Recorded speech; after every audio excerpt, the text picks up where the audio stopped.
Habiendo concluido con la parte de shock séptico, pasemos al siguiente paradigma, que es el shock cardiogénico, donde recordemos que acá el problema estaba en la función de bomba del corazón. Y como medidas terapéuticas que tenemos que aplicar en este caso, obviamente tenemos el monitoreo y las medidas de soporte, el uso de diuréticos, porque son pacientes que cursan con lo que se llama sobrecarga de volumen, ¿sí? Entonces vamos a administrar fármacos que actúan a nivel renal, aumentando la diuresis. Por otro lado, vamos a administrar fluidoterapia y obviamente el uso de vasopresores, y acá, importante, también tenemos que administrar fármacos inotrópicos positivos, o sea que aumenten la contractilidad de ese corazón que no está pudiendo bombear bien, ¿sí? Dentro de los fármacos inotrópicos tenemos una gran variedad de grupos farmacológicos. Muchos de ellos ya los estuvimos viendo, ya que son los simpático-miméticos, como noradrenalina, adrenalina, dopamina, que no solamente son inotrópicos positivos, sino que también son vasopresores, con lo cual también pueden recibir el nombre de inopresores, ¿sí? Ahora, dentro de los simpático-miméticos también incluimos otro fármaco que todavía no vimos, que es la dobutamina, que es lo que vamos a hablar a continuación.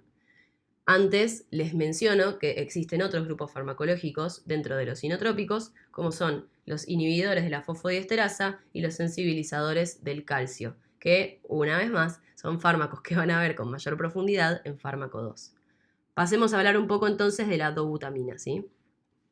Bueno, la dobutamina se pensó inicialmente como un agonista selectivo beta 1, por eso fíjense acá, tiene una afinidad importante por los receptores beta 1.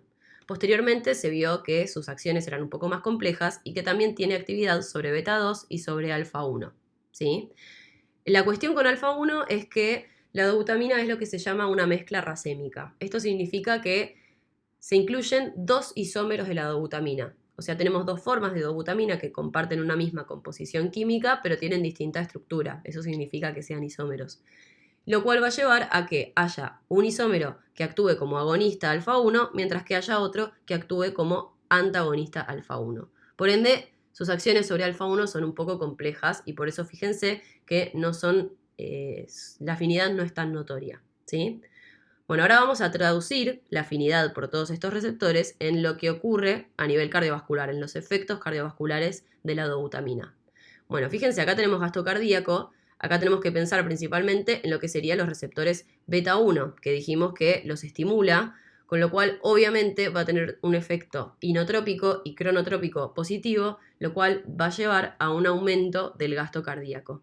Se dice que la dobutamina tiene un efecto inotrópico positivo, mucho más notorio que el cronotrópico positivo, pero eso es un detalle. Independientemente de eso, el gasto cardíaco va a aumentar, porque estoy aumentando las propiedades cardíacas.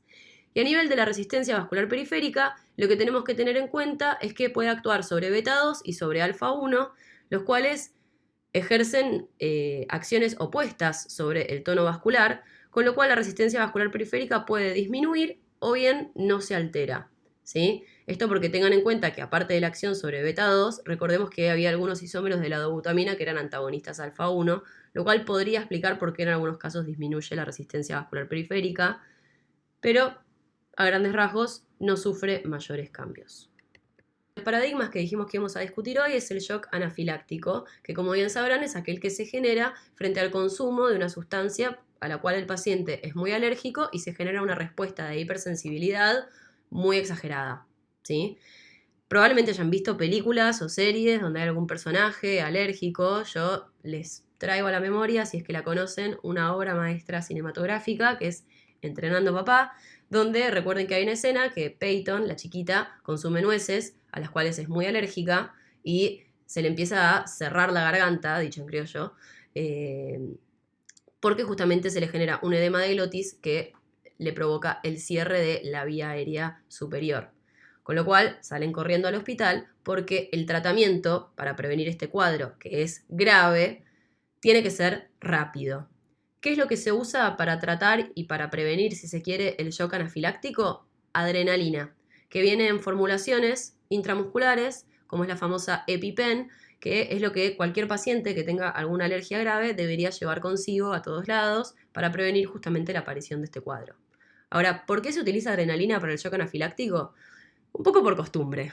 ¿A qué voy con esto? Previo a la era de la evidencia, de la medicina basada en la evidencia, se empezó a usar adrenalina para tratar a los pacientes con shock anafiláctico y se vio que funcionaba. Ahora, después, con la llegada de los ensayos clínicos y de la búsqueda de evidencia para los tratamientos médicos, se vio que estaba justificado el uso de adrenalina y que realmente es una buena opción, porque recordemos que la adrenalina, por un lado, actúa sobre receptores alfa, inhibiendo la vasodilatación y por ende el edema de mucosas, ¿sí? Ahora uno pensaría, bueno, ¿por qué no se utiliza, por ejemplo, la noradrenalina o la dopamina a dosis altas? Bueno, porque recordemos que la adrenalina tiene la característica de que también actúa sobre receptores beta 2 y esto lo que provoca es una inhibición de la liberación de histamina y de otros mediadores inflamatorios. Entonces, en conjunto, estas dos acciones lo que generan es un alivio de los síntomas de prurito, de la formación de ronchas, la tumefacción de labios, párpados y lengua, y además evita el edema de glotis, que esa es la razón por la cual los pacientes con shock anafiláctico se mueren. Para concluir el teórico de hoy, vamos a hablar rápidamente de la farmacocinética general de las catecolaminas. A nivel de la absorción, podemos decir que son fármacos que son inactivos por vía oral. Ahora en un ratito vamos a explicar por qué, pero esto me lleva a que la administración sea parenteral. Y dentro de las vías parenterales, recuerden que tenemos la endovenosa, la intramuscular y la subcutánea. Obviamente en el contexto de un paciente en shock, el manejo va a ser intrahospitalario, con lo cual me permite contar con el personal entrenado para la administración endovenosa de fármacos, ¿sí? Y obviamente va a ser la vía de elección porque es un cuadro grave, entonces necesito una vía que me permita una rápida llegada del fármaco a la biofase. Ahora, algo a considerar de la administración endovenosa es que, como dice acá abajo, tiene que ser por vía central.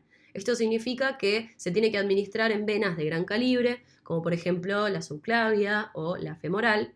Y esto es porque si yo administro por vía periférica estos fármacos, al tener vasos de menor calibre, aumento el riesgo de que se extravase el fármaco y me genere un efecto adverso grave que habíamos visto, es la necrosis digital.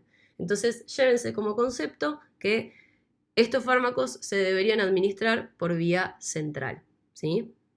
En cuanto a lo que es la administración endovenosa. Por otro lado, vimos que la adrenalina también se puede administrar por vía intramuscular. Esto, más que nada, lo que vimos de la EpiPen, para que transporten los pacientes alérgicos con sí mismos. Y por otro lado está la administración subcutánea, que acá tiene la particularidad de que la vía subcutánea se considera que es una administración local de la adrenalina. Ahora, uno pensaría que la vía de administración subcutánea la conocemos como una vía de administración sistémica, pero ¿qué es lo que ocurre acá? Como la adrenalina tiene un efecto vasoconstrictor tan potente, eso impide que se absorban grandes cantidades del fármaco, con lo cual tiene acción más que nada a nivel local. Y esto cobra relevancia en el contexto de la administración de un anestésico local, que ya lo van a ver con mayor profundidad en el teórico correspondiente.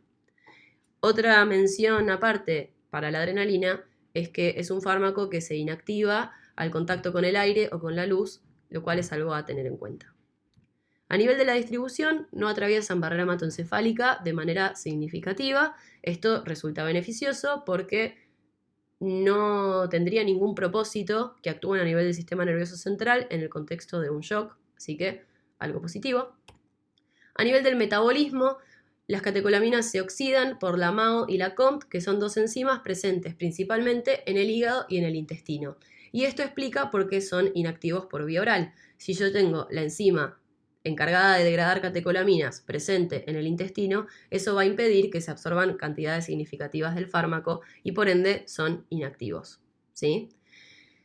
Y por otro lado, mencionar que la vida media plasmática es muy corta, ¿sí? El inicio de acción es rápido, pero la vida media plasmática es corta. Y la excreción va a ser principalmente a nivel renal, más que nada de metabolitos y una cantidad mínima e inalterada de adrenalina y noradrenalina. Pero el mecanismo principal de eliminación de estos fármacos es el metabolismo por esas enzimas que mencionamos ahí. Para concluir, podemos decir que el shock es un cuadro clínico grave cuyo tratamiento es complejo y requiere el uso de múltiples fármacos. Los fármacos vasoactivos representan un pilar importante, siendo la noradrenalina el más utilizado. Sin embargo, existen muchos otros vasopresores que pueden ser de utilidad para ciertas indicaciones gracias a sus particularidades farmacodinámicas Y todos estos fármacos tienen acción rápida y administración parenteral. Por acá les dejo la bibliografía que utilizamos para realizar este teórico y bueno, les agradezco la atención. Les recuerdo que la idea de este video es que sea material de apoyo y no reemplaza de ninguna manera la bibliografía oficial. Les recuerdo que cuentan con una guía de trabajos prácticos para aplicar todo esto que estuvieron viendo en el teórico y ver si realmente lo comprendieron. Y bueno, cualquier duda o comentario que quieran hacer, acá abajo les dejo mi mail. Y bueno, muchos éxitos en la cursada y en sus estudios.